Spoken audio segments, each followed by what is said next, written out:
Welcome back again. आज हम लेकर के आए हैं कोऑर्डिनेशन कंपाउंड्स का सेकंड टॉपिक। और आज बच्चों हम पढ़ने वाले हैं क्रिस्टल फील्ड स्प्लिटिंग के बारे में। ये एक नया कंसेप्ट है अभी तक आप लोगों के लिए।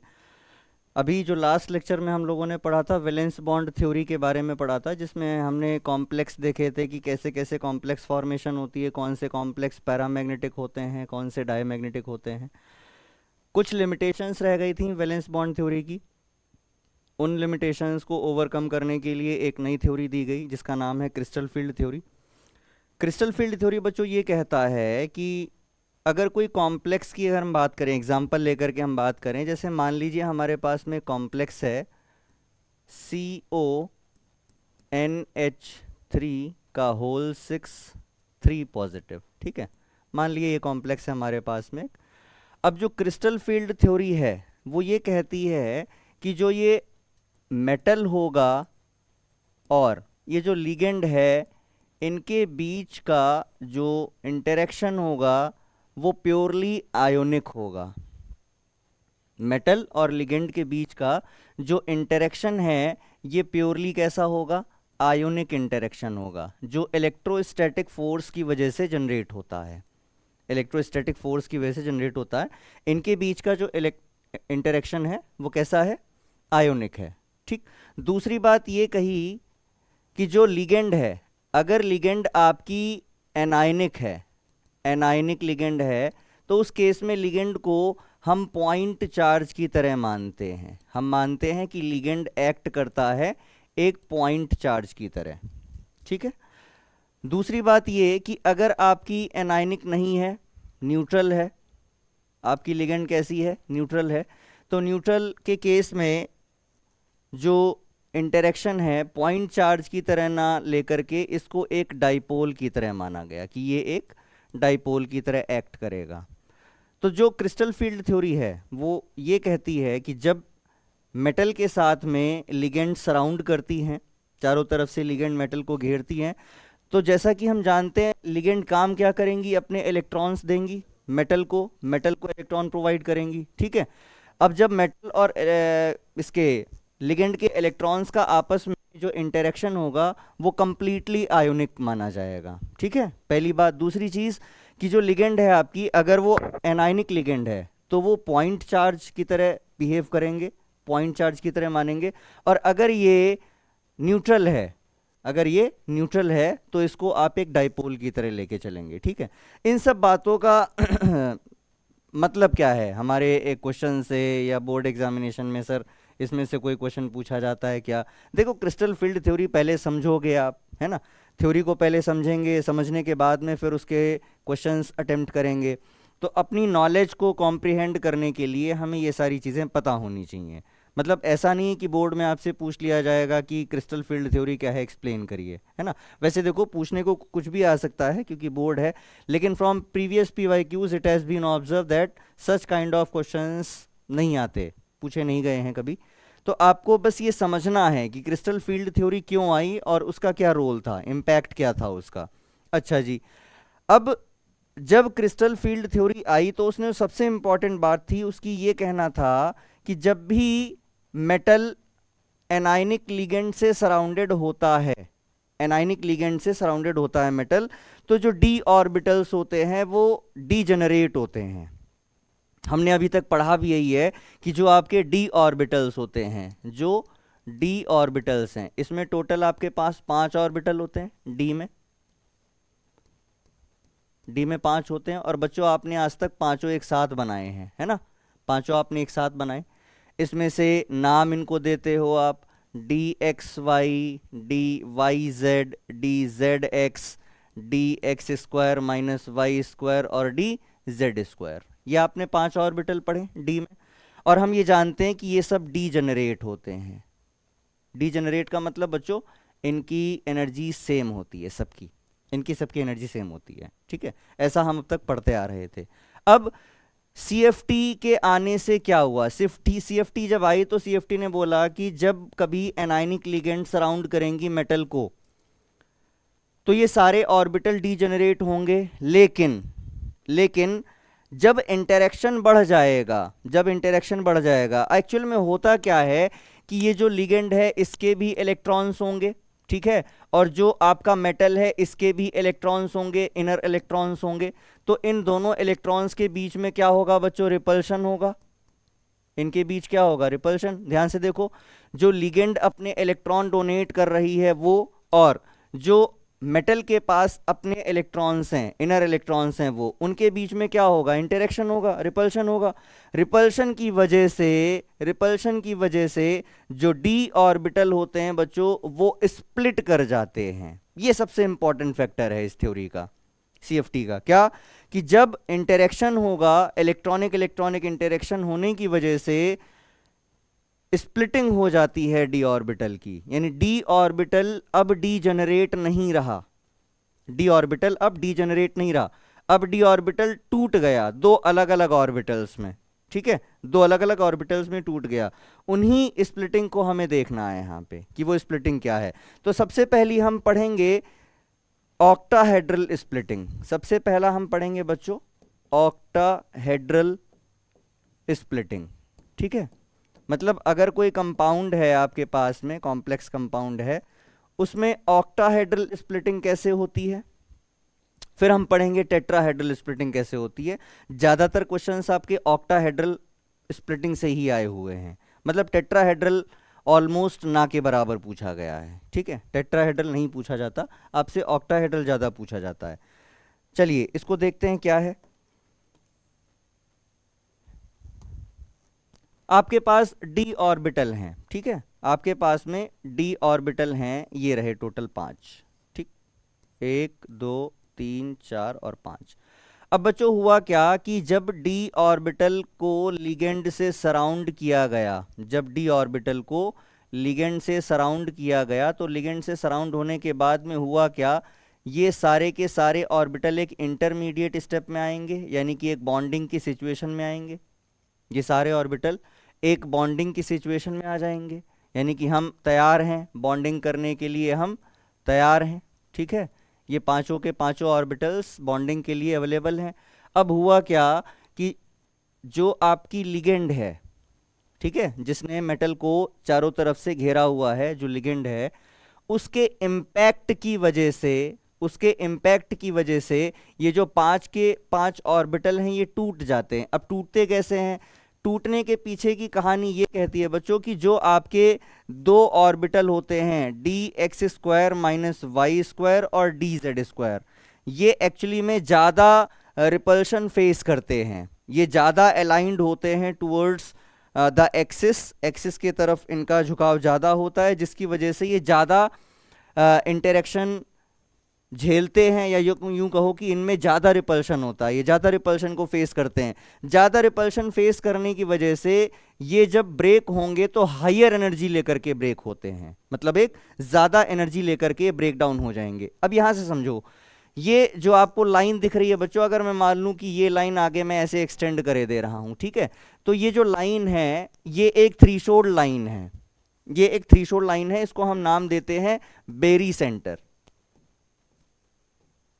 बेरी सेंटर हमने इसको नाम दिया। एक ये थ्रीशोल्ड लाइन है, इस लाइन के ऊपर और नीचे जो है स्प्लिट होकर के आपके ऑर्बिटल्स जाते हैं, ठीक। अब स्प्लिटिंग हुई, अब स्प्लिटिंग हुई और जो आपके ऑर्बिटल थे वो ज्यादा एनर्जी लेकर के स्प्लिट हो गए हैं, ज्यादा एनर्जी लेकर के स्प्लिट हुए हैं, तो वो ऑर्बिटल बच्चों चले जाते हैं ऊपर की तरफ, ठीक। जब स्प्लिटिंग में एनर्जी ज़्यादा होती है, मतलब रिपल्शन का फैक्टर ज़्यादा होता है, एनर्जी ज़्यादा लेकर के स्प्लिट हो जाते हैं, तो ये ऊपर की तरफ चले जाते हैं दो ऑर्बिटल्स, दो ऑर्बिटल ऊपर की तरफ चले जाते हैं, और बाकी के बचे जो 3 ऑर्बिटल हैं बच्चों वो नीचे की तरफ आ जाते हैं, ठीक है। यानी कि नीचे वाले जो ऑर्बिटल हैं इनकी एनर्जी कम है और ऊपर वाले जो ऑर्बिटल हैं इनकी एनर्जी ज़्यादा है। अब ये कौन से ऑर्बिटल थे? अभी हमने कहा कि ये होते हैं बच्चों d x square minus y square, और ये है आपका डी जेड स्क्वायर, ठीक है। नीचे बचे आपके पास d x y, d y z and d x z, ये 3 ऑर्बिटल नीचे हैं, 2 ऊपर। अच्छा, जो नीचे 3 ऑर्बिटल हैं बच्चों इनका नाम दिया गया T2G, और जो ऊपर के 2 ऑर्बिटल हैं इनको नाम दिया गया बच्चों EG, ठीक। EG एंड T2G ये दो लेवल्स हैं जिनमें स्प्लिटिंग हुई है। Eg का एनर्जी लेवल ज़्यादा है और T2G का एनर्जी लेवल कम है। अच्छा, दूसरी चीज़, ये जो बैरी सेंटर है इसको बच्चों हम डेल्टा ओ से डिनोट करते हैं। Delta O, delta is the energy, delta is the energy, enthalpy energy, O for octahedral, यानी कि ऑक्टाहेड्रल फील्ड की जो एनर्जी है वो है डेल्टा ओ। अब अगर डेल्टा ओ आपका ज़्यादा है, मतलब डेल्टा ओ से ज़्यादा एनर्जी मिल गई, तो आप Eg ऑर्बिटल में चले गए, और डेल्टा ओ से एनर्जी अगर कम रह गई तो आप Eg और T2G ऑर्बिटल में आ जाएंगे। दोबारा देखें, अगर एनर्जी स्प्लिटिंग वाली एनर्जी आपकी डेल्टा ओ से ज़्यादा है तो आप Eg ऑर्बिटल में चले जाओगे, और अगर एनर्जी आपकी डेल्टा ओ से कम है तो आप T2G ऑर्बिटल में आ जाएंगे, T2G ऑर्बिटल में आ जाएंगे। ठीक है बच्चों, तो ये है स्प्लिटिंग का डायग्राम कि ऑक्टाहेड्रल फील्ड में स्प्लिटिंग कैसे होती है, स्प्लिटिंग कैसे होती है। तो 3 ऑर्बिटल नीचे हैं जिनको हम T2G कह रहे हैं, और 2 ऑर्बिटल ऊपर हैं जिनको हम Eg ऑर्बिटल कह रहे हैं। यहां तक समझ में आ रहा है? यहां तक समझ में आ रहा है? अच्छा, ये जो एनर्जी डिफरेंस होता है बच्चों, जैसे यहां से ये जो आपका Eg वाला जो एनर्जी है ये 0.4 dq के बराबर होता है, 0.4 dq, और ये जो ऊपर Eg एनर्जी बैंड है ये होता है 0.6 dq। अब ये dq इसकी एनर्जी की यूनिट है डीजेनरेसी कोशंट, dq मतलब डीजेनरेसी कोशंट, ये यूनिट है 0.6 dq और ये है 0.4 dq। ठीक है, ओवरऑल 1 आ जाएगा पूरा एनर्जी डिफरेंस। ठीक, नीचे वाला 0.4, ऊपर वाला 0.6 ज़्यादा होता है। यहाँ तक क्लियर है? यहाँ तक समझ आ रहा है? डी ऑर्बिटल थे अपने एक्साइटेड स्टेट में गए, ठीक है, यहाँ पे इनकी ग्राउंड स्टेट है, ये डी ऑर्बिटल की ग्राउंड स्टेट है, ये हैं आपके डी ऑर्बिटल्स, इनकी ग्राउंड स्टेट है ये। अब ये पहुँचे अपनी एक्साइटेड स्टेट में, इंटरमीडिएट स्टेप बोल सकते हो एक्साइटेड स्टेट, यानी जहाँ पे बॉन्डिंग करना शुरू करते हैं, बॉन्डिंग के लिए अवेलेबल हो जाते हैं। अब जब बॉन्डिंग के लिए अवेलेबल हुए तो पता लगा कि भैया लिगेंड की वजह से, जो लिगेंड प्रेजेंट थी उसकी वजह से इनमें स्प्लिटिंग हो गई है।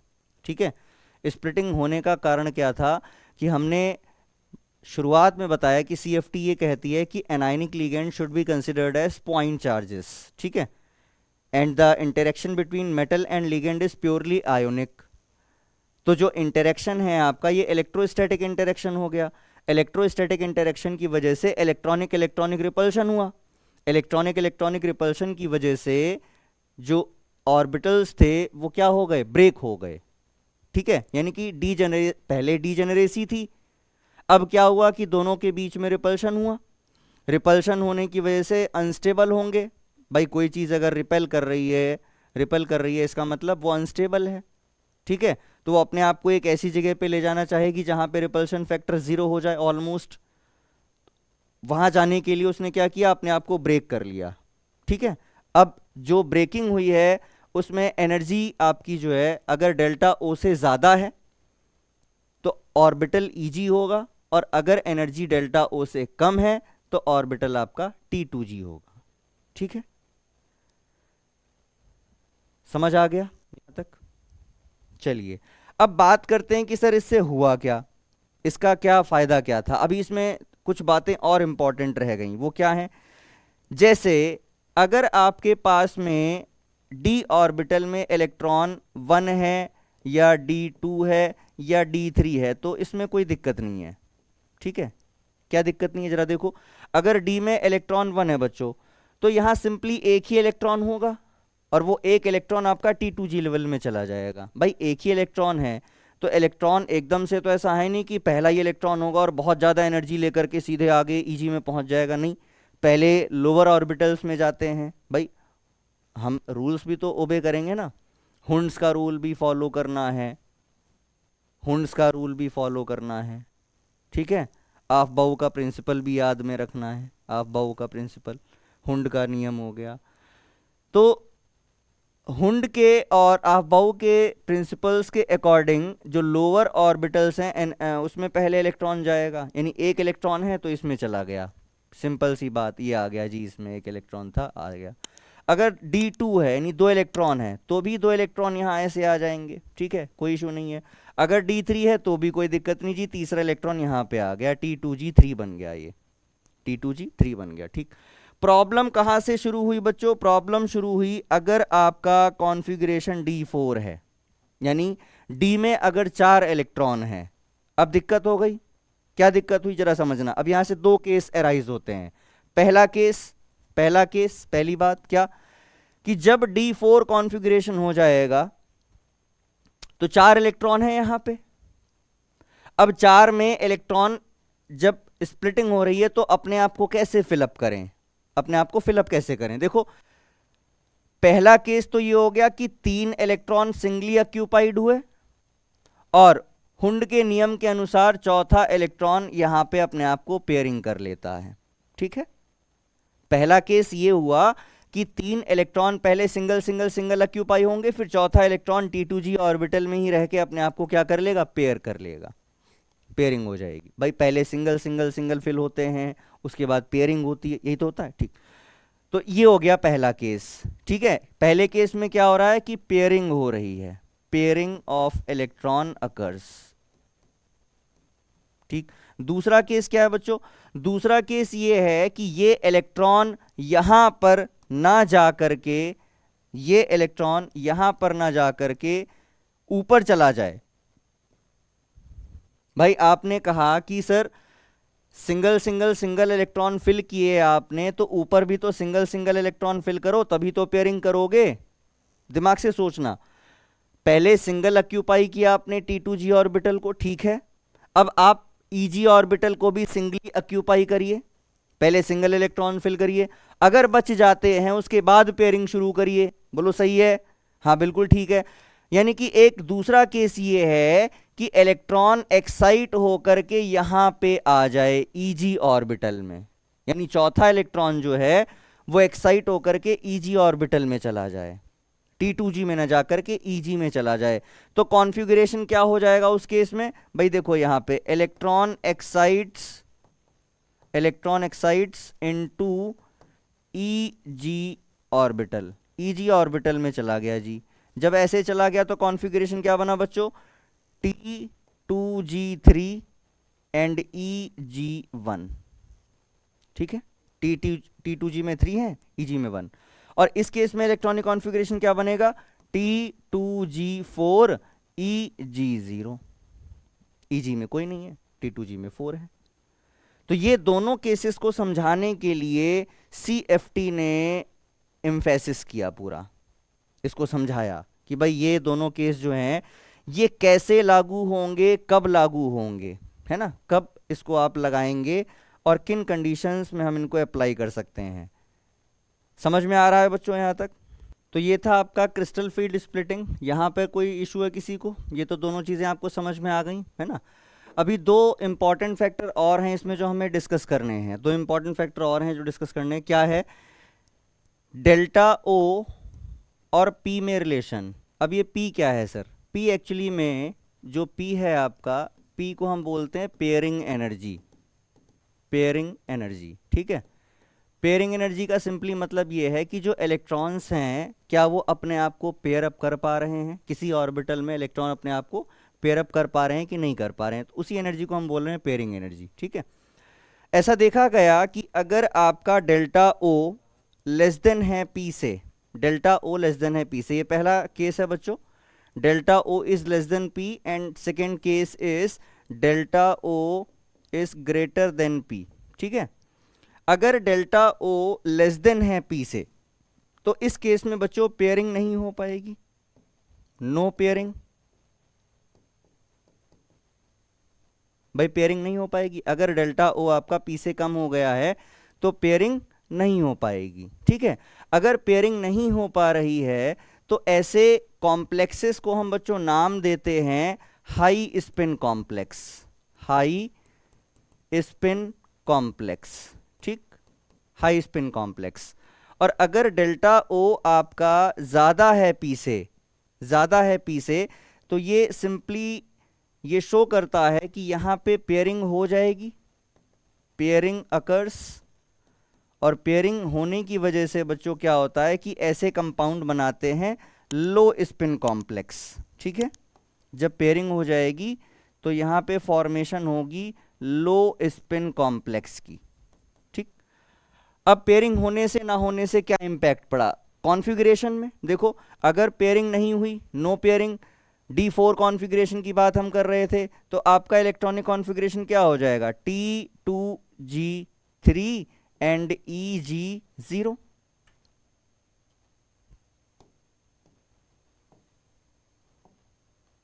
EG1 सॉरी, T2G में 3 है और EG में 1 इलेक्ट्रॉन है। ये कब होगा? अगर पेयरिंग नहीं हो पाएगी। D4 का केस है ना भाई, 3 T2G में चले गए, 1 EG में चला गया, पेयरिंग नहीं हो पाई।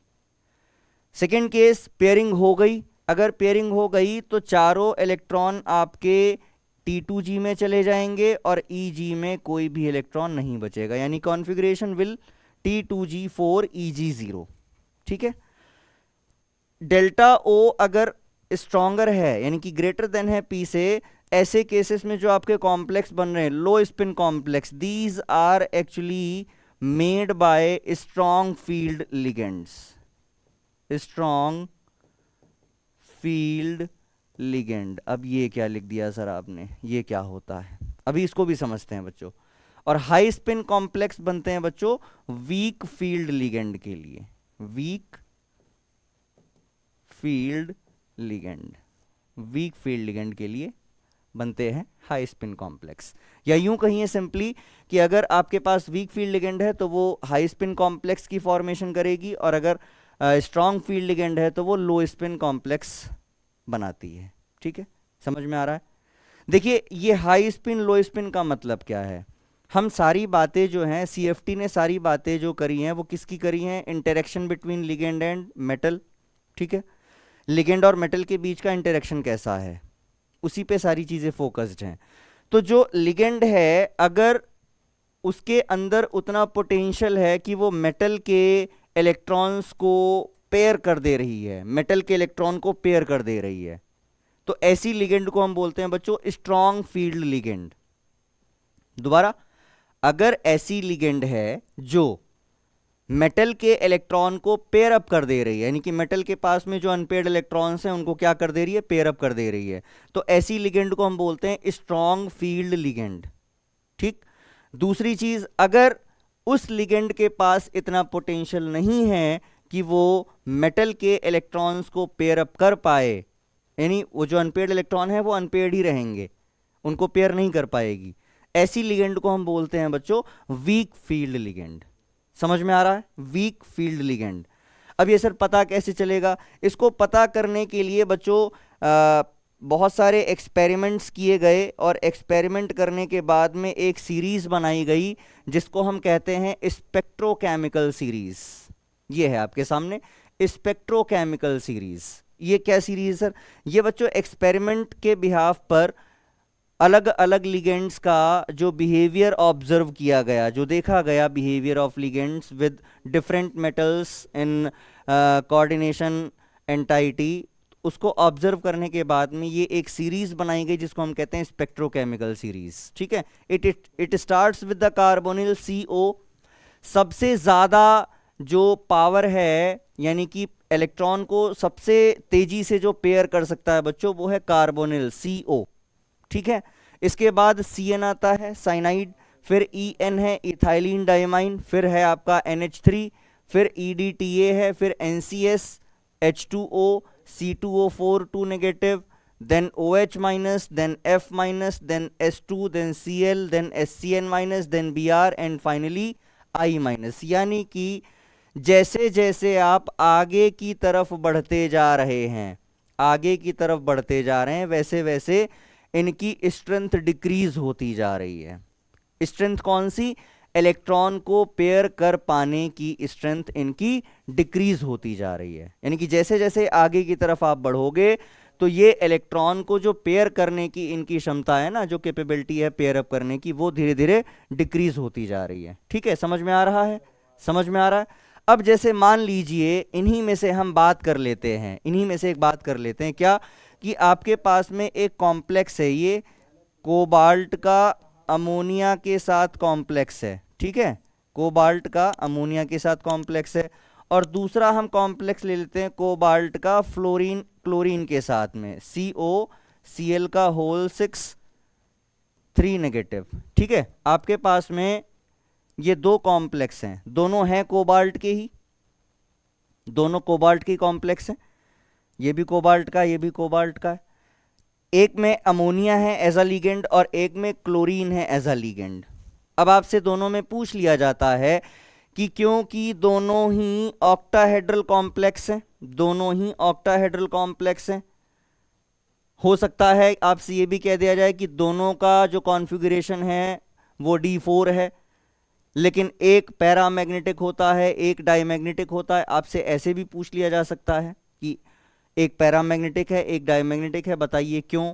या हो सकता है आपसे ऐसा पूछ लिया जाए कि जो दोनों का कॉन्फ़िगरेशन है सेम है, बट एक में इनर ऑर्बिटल कॉम्प्लेक्स है एक आउटर ऑर्बिटल कॉम्प्लेक्स बनाता है, ऐसा क्यों। समझ पा रहे हो ना। तो ऐसे क्वेश्चनिंग आपसे पूछी जा सकती है। अब ऐसे क्वेश्चंस को आंसर आप कैसे करेंगे, by the help of spectrochemical series. कैसे सर, देखिए आप यहां साफ साफ देख पा रहे हैं कि जो NH3 है ये पहले आता है और जो Cl है वो NH3 के काफी बाद में है, यानी कोबाल्ट के साथ अगर NH3 लगा हुआ है तो ये एक स्ट्रॉन्ग फील्ड बन जाएगा, स्ट्रॉन्ग फील्ड की तरह एक्ट करेगा। लेकिन कोबाल्ट के साथ जो क्लोरीन है, क्योंकि ये बहुत ज़्यादा आगे है सीरीज में, तो इसकी स्ट्रेंथ बहुत कम है, इसका पोटेंशियल इतना नहीं है कि ये इसको पेयरअप कर पाएगा, तो ये क्लोरीन जो है ये वीक फील्ड की तरह बिहेव करने लगता है, वीक फील्ड की तरह बिहेव करने लगता है। अब बच्चों जहां पर स्ट्रॉन्ग फील्ड होगा वहां पे पेयरिंग हो जाएगी। भाई इस केस में क्या होगा, पेयरिंग हो जाएगी। पेयरिंग होने की वजह से, पेयरिंग होने की वजह से पैरामैग्नेटिज्म खत्म हो जाएगा, पैरामैग्नेटिज्म खत्म, डायमैग्नेटिक हो जाएगा। यहां पे पेयरिंग नहीं हो पाएगी क्योंकि वीक फील्ड लिगेंड है, वीक फील्ड लिगेंड है, पेयरिंग नहीं हो पानी है, जिसकी वजह से ये पैरामैग्नेटिक हो जाएगा। ठीक है, तो ज्यादातर जितने भी डाईमैग्नेटिक होते हैं, डाईमैग्नेटिक होते हैं जितने भी, वो सब इनर ऑर्बिटल कॉम्प्लेक्सेस बनाते हैं बच्चों, inner orbital complex, inner orbital complex की फॉर्मेशन करते हैं जो डाईमैग्नेटिक होते हैं। ठीक है, और अगर आपके पास में पैरामैग्नेटिक है, यानी कोई स्पेशीज कोई कंपाउंड जो है वो पैरामैग्नेटिक है, पैरामैग्नेटिक है, तो बच्चों पैरामैग्नेटिक वाले जो होते हैं ये आउटर ऑर्बिटल कॉम्प्लेक्स बनाएंगे, आउटर ऑर्बिटल कॉम्प्लेक्स बनाएंगे, ऑर्बिटल कॉम्प्लेक्स बनाएंगे। इसको मेमोराइज कर लो, याद कर लो। कैसे भाई, थोड़ी सी बात समझनी है आपको, छोटी सी बात है। वो बात क्या है कि अगर पेयरिंग हो गई, भाई डी ऑर्बिटल है आपके पास में, डी ऑर्बिटल में जो इलेक्ट्रॉन्स हैं अगर ये पेयर हो गए, अगर ये पेयर हो गए, तो आने वाली जो लिगेंड है वो इसी ऑर्बिटल में अपने इलेक्ट्रॉन डोनेट करेगी ना। भाई जो लिगेंड आएगी इसको अप्रोच करेगी, वो अपने इलेक्ट्रॉन्स इसी ऑर्बिटल में तो देगी जो एम्प्टी हो चुके हैं। एम्प्टी कब हुए, जब पेयरिंग हो गई, इनकी पेयरिंग हो गई तो ऑर्बिटल खाली हो गए आगे के। अब उन आगे के ऑर्बिटल में लिगेंड के इलेक्ट्रॉन्स आ जाएंगे, बिल्कुल आ जाएंगे। ठीक है, अब जब ये इलेक्ट्रॉन लिगेंड के यहां आ गए इनर ऑर्बिटल में, तो ये इनर ऑर्बिटल डी यूज हो गया ना, अंदर वाला ऑर्बिटल यूज हो रहा है। तो जब डी ऑर्बिटल यूज हो रहा है तो हाइब्रिडाइजेशन किससे शुरुआत होगी, अब डी से, DsP2 D2sp3 जो भी आएगा, तो डी का इन्वॉल्वमेंट हो गया, जिसकी वजह से क्या हो गया, इनर ऑर्बिटल, इनर ऑर्बिटल हो गया। अब दूसरा केस क्या कि अगर वीक फील्ड है, तो बच्चों वीक फील्ड के केस में आपके पास इलेक्ट्रॉन जो प्रेजेंट होंगे उनमें पेयरिंग नहीं हो पाएगी, इलेक्ट्रॉन्स की पेयरिंग नहीं हो पानी, भाई ये पेयर अप नहीं हो पाएंगे। अब जब पेयर अप नहीं हो पाएंगे तो आगे के जो खाली ऑर्बिटल हैं, s ऑर्बिटल और p ऑर्बिटल जो हैं, लिगेंड के इलेक्ट्रॉन सब इन ऑर्बिटल में जाएंगे, लिगेंड के ऑर्बिटल इन सॉरी लिगेंड के जो इलेक्ट्रॉन्स हैं वो इन ऑर्बिटल में जाएंगे। अब ये कैसे ऑर्बिटल है, आउटर, ये कैसे ऑर्बिटल है, आउटर ऑर्बिटल है, तो यहाँ पे आपका जो कॉम्प्लेक्स है वो आउटर ऑर्बिटल बनेगा। ठीक है, ये एक जनरलाइज्ड रिजल्ट है। It may very from configuration to configuration. ठीक है, ऐसा नहीं है कि ये परमानेंट ऐसा ही होगा, सर आपने पढ़ाया था हम तो ऐसा ही लिख के आ गए, अब आपकी गलती है। एक्चुअली में you have to check the configuration of central metal. जो मेटल आपको दे रखा है उसकी कॉन्फ़िगरेशन चेक करो आप, उसकी कॉन्फ़िगरेशन क्या है। अगर कॉन्फ़िगरेशन आपकी D4 है या D5 है या D6 है या D7 है, अब जरा देखो D4 5 6 7 आपको बनाने, अगर D4 का केस बनाओगे आप तो D में टोटल बच्चों 4 इलेक्ट्रॉन, 1 2 3 4, ठीक है 4 इलेक्ट्रॉन है ये। अब ये 4 इलेक्ट्रॉन जो हैं ये आके नीचे, यहाँ पे आके नीचे 2 लेवल्स में बट जाएंगे। कौन कौन से, T2G और EG, यही तो हम बात कर रहे हैं भाई। T2G में चले जाएंगे और EG में चले जाएंगे।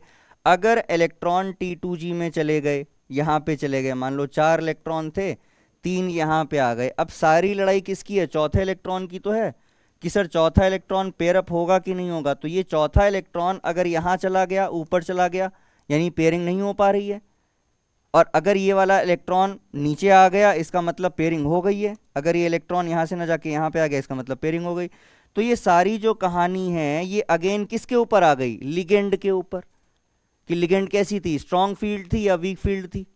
अब अगर स्ट्रॉन्ग फील्ड होगी, अगर स्ट्रॉन्ग फील्ड होगी तो ये इलेक्ट्रॉन यहीं रह जाएगा, इसी में आ जाएगा। और अगर वीक फील्ड हुआ तो ये इलेक्ट्रॉन निकलकर ऊपर चला जाएगा, सिंपल। अब कहो सर 5 इलेक्ट्रॉन हो गए, डी में 5 हो गए, 5 वाला केस ले लो। तो बच्चों 5 वाला केस ले लो, 5 इलेक्ट्रॉन है, अब 5 आपको नीचे दिखाने, कैसे दिखाओगे, नीचे आपको दिखाने 1 2 3। अब चौथा और पांचवा डिपेंड करेगा कि ऊपर जाए या नीचे जाए। भाई जो 3 इलेक्ट्रॉन यहाँ आ गए, अब 2 ही तो बचे, अब 1 इलेक्ट्रॉन ऊपर जाएगा और दूसरा इलेक्ट्रॉन ऊपर चला जाएगा। तो कॉन्फ़िगरेशन क्या हो गया, T2G3 और EG2, ये कॉन्फ़िगरेशन हो गया। It depends on the ligand that what kind of ligand is there. ठीक है, अब ये कॉन्फ़िगरेशन तभी पॉसिबल है जब पेयरिंग ना हो रही हो, जब पेयरिंग ना हो रही हो तब पॉसिबल है। यानी कि जो लिगेंड है वो वीक फील्ड होनी चाहिए, उस केस में तो ये कॉन्फ़िगरेशन बन जाएगा। लेकिन अगर लिगेंड आपकी स्ट्रॉन्ग फील्ड थी तो बच्चों पेयरिंग हो जाएगी। पेयरिंग होने के केस में ये 2 इलेक्ट्रॉन जो आपने ऊपर ले गए थे, इनको ऊपर ना ले जा करके आप यहीं पे पेयर अप कर दोगे, आप इनको यहीं पे पेयर अप कर दोगे। It will give rise to T2G5EG0, ये कन्फिगरेशन मिलेगा आपको अगर लिगेंड कैसी है, स्ट्रॉन्ग फील्ड है। समझ में आ रहा है। इसलिए बच्चों ये जो इस स्पेक्ट्रोकेमिकल सीरीज अभी हम लोगों ने देखी थी, ये बहुत इंपॉर्टेंट है to understand about the complex geometry. ठीक है, उसकी ज्योमेट्री कैसी होगी, पेयर होगा या नहीं होगा, डायमैग्नेटिक होगा, पैरामैग्नेटिक होगा, आउटर ऑर्बिटल बनाएगा, इनर ऑर्बिटल बनाएगा, ये सारी बातें आप कब बता पाओगे, अगर आपको स्पेक्ट्रोकेमिकल सीरीज याद होगी, अगर आपको स्पेक्ट्रोकेमिकल सीरीज लर्न होगी, आपको उसके बारे में पता होगा, then you can easily find out the best opportunity in the question. क्या हो सकता है, सबसे बेहतर आंसर क्या हो सकता है उस चीज़ का। यहाँ तक समझ में आ गया है, ये डन, ये पॉइंट सबको क्लियर है। आगे एक बात और करते हैं, इसके बाद में हम जो क्वेश्चन पूछे गए हैं आपसे, कलर इन कोऑर्डिनेशन कंपाउंड्स, ये भी बच्चों क्वेश्चन पूछ लिया जाता है कि ये वाला कलरलेस है, ये वाला कलरलेस नहीं होता है ना। कलर इन कॉम्प्लेक्स कंपाउंड्स या कोऑर्डिनेशन कंपाउंड, बात एक ही है, इनमें कलर कैसे होता है। तो देखो एक सिंपल सा आपको आंसर इसका बताता हूं मैं, कि जो कलर का बेसिक रीजन है वो यहां पर भी बच्चों वही होता है, डी डी ट्रांजिशन। जी हाँ, डी ट्रांजिशन की वजह से ही कलर इम्पार्ट होता है। यहां पर भी जो कलर इम्पार्ट होगा वो किसकी वजह से होगा? डी ट्रांजिशन की वजह से। अच्छा, अब इसके लिए आपको दो बातें देख ली हैं। सबसे पहली चीज जो आपको चेक करनी है कि कोई कंपाउंड कलर देगा या नहीं देगा, उसका सबसे पहला जो आपको पॉइंट चेक करना है वो है पैरामैग्नेटिज्म। पैरामैग्नेटिज्म आपको चेक करनी है। सबसे सिंपल और सबसे एक्यूरेट रिजल्ट आपको यहीं से मिल जाएगा, whether the given compound is paramagnetic और नॉट। अब ये पैरामैग्नेटिक से आपको पता क्या चलेगा? That it contains number of unpaired electrons. अगर नंबर ऑफ अनपेयर्ड इलेक्ट्रॉन्स हैं बच्चों, they will excite from one orbital to other orbital. During the excitation जो एनर्जी वो रिलीज करेंगे वो एब्जॉर्ब हो जाएगी इलेक्ट्रोमैग्नेटिक स्पेक्ट्रम में, और जो एनर्जी वहां से आपको कॉम्प्लीमेंट वापस मिलेगी एज अ कॉम्प्लीमेंट्री कलर, वही कलर शोन होता है कंपाउंड का। तो आपसे ये नहीं पूछेंगे कि ये हरा क्यों होता है, ये बैंगनी क्यों होता है, या इसका रंग येलोइश क्यों होता है, ये डार्क ऑरेंज क्यों होता है, ऐसे नहीं पूछेंगे क्वेश्चन, है ना। आपको कलर याद नहीं करना कि सर कलर कैसे याद करेंगे, बहुत सारे कलर होते हैं ऐसे। तो you are not suppose to learn the colours. आपको क्या याद रखना है कि सिर्फ ये कलर देगा कि नहीं देगा, सिर्फ एक कंसेप्ट आपको समझना है, weather the given compound give the colour और नॉट। वैसे तो आपसे क्वेश्चनिंग ही ऐसे कर लेते हैं बोर्ड में कि ये कंपाउंड एक्स कंपाउंड जो है ये कलर देता है, वाई कंपाउंड कलर नहीं देता है, जबकि दोनों ही टेट्राहेड्रल ज्योमेट्री शो करते हैं, ऐसा क्यों? ठीक, तो देखो ज्योमेट्री से कोई लेना देना नहीं, लेना देना किससे है? पैरामैग्नेटिज्म से, यानी कि प्रेजेंस ऑफ अनपेयर्ड इलेक्ट्रॉन्स। अगर कंपाउंड में अनपेयर्ड इलेक्ट्रॉन प्रेजेंट हैं तो वो कलर देगा, अदरवाइज वहां कलर नहीं मिलेगा। ठीक है, अब पैरामैग्नेटिज्म भी किस बात पे डिपेंड करता है? लिगेंड के नेचर पे। भाई लिगेंड का जो नेचर होगा उस पर डिपेंड करेगा कि कंपाउंड जो कॉम्प्लेक्स है आपका वो पैरामैग्नेटिक होगा कि नहीं। कैसे सर लिगेंड के नेचर से? कैसे? देखो लिगेंड के नेचर से ये पता चलेगा ना कि वो स्ट्रांग फील्ड है या वीक फील्ड है। लिगेंड कैसी है? स्ट्रांग फील्ड है या वीक फील्ड है। अब अगर स्ट्रांग फील्ड हो गई तो मतलब ही नहीं बनता, ठीक है। अगर स्ट्रांग फील्ड हो गई तो पेयरिंग हो जाएगी, तो चांसेस बहुत कम है ना। अब चांसेस कहां पर ज्यादा हो सकते हैं? देखो अगर आपका कॉन्फ़िगरेशन D5 है, D5 कॉन्फ़िगरेशन है, तो D5 कॉन्फ़िगरेशन में बच्चों अगर स्ट्रांग फील्ड लिगेंड होगी भी, देखो अगर D5 कॉन्फ़िगरेशन है और आपकी जो लिगेंड है वो स्ट्रांग फील्ड है भी, तो भी क्या होगा कि ये सब पेयर हो जाएंगे। अब बच्चों ध्यान दो, अगर पेयर करोगे तो ये इसके साथ आ जाएगा, ठीक है, ये वाला इसके साथ आ जाएगा, यानी आप आगे से लगाने की कोशिश करिए, आप इसको आगे से लेके आइए, ये वाला इलेक्ट्रॉन उठा करके यहां ले आओ, इस वाले इलेक्ट्रॉन को उठा करके यहां ले आओ। अब ये वाला इलेक्ट्रॉन तो बच गया ना जो खाली है, ये वाला तो बच गया ना। ध्यान दो, 1 2 3 4 5 टोटल 5 इलेक्ट्रॉन है। आप क्या काम करोगे? आखिरी वाले इलेक्ट्रॉन को उठा के यहां लाओ, पेयर हो गया। फिर इस वाले इलेक्ट्रॉन को, चौथे नंबर वाले इलेक्ट्रॉन को उठा के यहां लाओ, पेयर हो गया। अब ये इलेक्ट्रॉन बच गया क्योंकि आगे कोई इलेक्ट्रॉन नहीं है और पीछे दोनों पेयर हो चुके हैं, यानी यहां पे पेयरिंग हो गई है इन दोनों इलेक्ट्रॉन की और ये एक सिंगल रह गया। अब इस सिंगल इलेक्ट्रॉन की वजह से आपका जो कंपाउंड है वो कैसा हो जाएगा बच्चों? पैरामैग्नेटिक हो जाएगा। समझ में आ रहा है ना। तो कॉन्फ़िगरेशन भी बहुत इंपॉर्टेंट है। आपको ऐसा नहीं है कि सिर्फ ये देख के आ गए कि अरे ये तो स्ट्रांग फील्ड थी, ये तो पेयरिंग कर देती तो यहाँ पे तो पैरामैग्नेटिज्म नहीं हो सकता था। मतलब ऐसा होता है मोस्ट ऑफ द केसेस में कि पैरामैग्नेटिज्म नहीं होता, ठीक है, सब क्या कर देते हैं? पेयर अप कर देते हैं। लेकिन ज्यादातर केसेस में क्या होगा कि आपको कॉन्फ़िगरेशन चेक करनी पड़ेगी। D5 है, D6 है, D7 है, कॉन्फ़िगरेशन क्या है? According to that configuration it depends whether there will be a presence of unpaired electron or not. If unpaired electron is present, it will show paramagnetism and eventually it will produce color. अगर present नहीं है तो colour भी नहीं बनेगा, colour formation नहीं मिलेगी आपको। समझ में आ गया सभी को? ये वाला पॉइंट सबको क्लियर हो गया, समझ में आ गया? ठीक है, चलिए अब इसके बाद में, क्योंकि आपका एमसीक्यू पैटर्न का पेपर होता है, कुछ भी आ सकता है, तो कुछ इंपॉर्टेंट एप्लीकेशंस और इसके हम देख लेते हैं एक बार जल्दी से।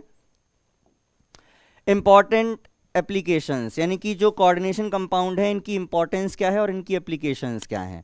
तो देखिए, वैसे तो कोऑर्डिनेशन कॉम्प्लेक्सेस का बहुत इंपॉर्टेंट रोल है। ज़्यादातर जो बड़ी आपकी इंडस्ट्रीज़ हैं उनमें हर जगह कॉम्प्लेक्स कंपाउंड यूज़ हो रहे हैं, किसी न किसी तरीके से, किसी न किसी फॉर्म में उनका यूज़ किया जाता है।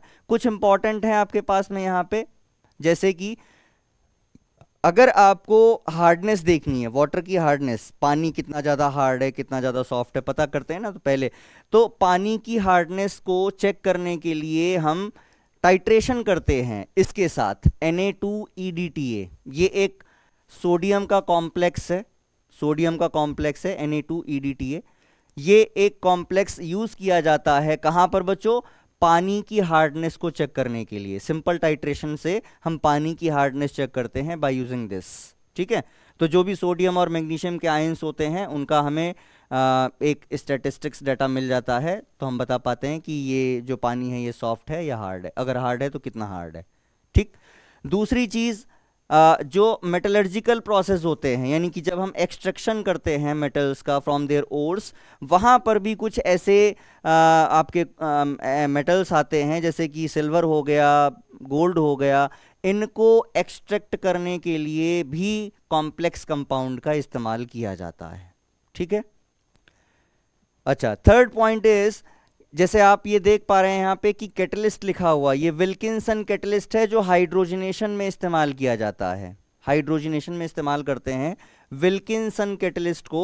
ये भी एक रोडियम का कॉम्प्लेक्स होता है, रोडियम RH रोडियम का कॉम्प्लेक्स होता है। तो कॉम्प्लेक्स कंपाउंड का एप्लीकेशन कैटलिस्ट में भी है, कॉम्प्लेक्स कंपाउंड्स को हम कैटलिस्ट की तरह भी इस्तेमाल करते हैं। अच्छा जी, अगला पॉइंट ये है बच्चों की, जैसे आपको इलेक्ट्रोप्लेटिंग करनी है, तो वैसे तो आप जानते हो इलेक्ट्रोप्लेटिंग के लिए हम सिंपल इलेक्ट्रोलाइसिस वाला प्रोसेस है कि हमने इलेक्ट्रोड लिए हैं, इलेक्ट्रिक करंट लिया है, सप्लाई किया, उसमें सॉल्यूशन लिया, ओके करा, उसके बाद में इलेक्ट्रोप्लेटिंग होने लगती है। अगर इलेक्ट्रोप्लेटिंग आपको बहुत स्मूथ चाहिए और एकदम प्रिसाइज चाहिए, ऐसे केसेस में हम इलेक्ट्रोप्लेटिंग में भी कॉम्प्लेक्स कंपाउंड का यूज़ करते हैं। अगर हम सॉल्यूशन में कॉम्प्लेक्स कंपाउंड यूज़ कर लेंगे तो जो इलेक्ट्रोप्लेटिंग होती है वो मच स्मूथ हो जाएगी और ज़्यादा प्रिसाइज हो जाएगी। नेक्स्ट है ब्लैक एंड वाइट फोटोग्राफी, यानी कि जो फोटोग्राफी होती है उसमें भी इसका एप्लीकेशन पाया गया है कि हाइपोक्लोराइड के सॉल्यूशन से जो आपकी फिल्म होती है उसको धो दिया जाता है, उसके बाद में उसको पास किया जाता है कॉम्प्लेक्स कंपाउंड के सॉल्यूशन से, तो वहाँ पर भी आप यूज़ करते हैं कॉम्प्लेक्स कंपाउंड्स। ठीक है, कोऑर्डिनेशन कंपाउंड्स का यूज़ होता है। And last one is the chelate therapy. अब ये क्या है, देखिए मेडिकल फील्ड में चिलेट थेरेपी यूज़ की जाती है, जैसे EDTA हो गया, इथाइलिन डायमाइन। ठीक है, इसमें इस्तेमाल किया जाता है इसको चिलेट थेरेपी देने के लिए। जैसे आपने सुना होगा कि कीमोथेरेपी होती है, रेडियोथेरेपी होती है, ऐसी बच्चों एक चिलेट थेरेपी होती है जिसमें हम ऐसे चिलेटिंग एजेंट का यूज़ करते हैं जो कॉम्प्लेक्स कंपाउंड से मिलते हैं हमें, है ना। चिलेटिंग लिगेंड हमने पढ़ी थी इस चैप्टर में, OX हो गया, EN हो गया, EDTA हो गया, ये सब चिलेटिंग लिगेंड की तरह काम करती हैं। तो जो आपके चिलेट कॉम्प्लेक्स होते हैं उनका इस्तेमाल किया जाता है by treating patient through therapy which is known as chelate therapy. Done है बच्चों? तो ये थी कुछ इंपॉर्टेंट एप्लीकेशंस कोऑर्डिनेशन कंपाउंड्स की। तो हमारा जो चैप्टर है वो कंप्लीट होता है और आप इस पूरे चैप्टर को एक बार थॉरोली फिर से अगर चाहें तो देख सकते हैं, जिससे क्या होगा आपके दिमाग में सारी चीज़ें फिर से और अच्छे से कैप्चर हो जाएंगी और अब आप कंप्लीटली इस चैप्टर से फुल मार्क्स गेन कर सकते हैं। Wish you all the very best for your board exams. Thank you.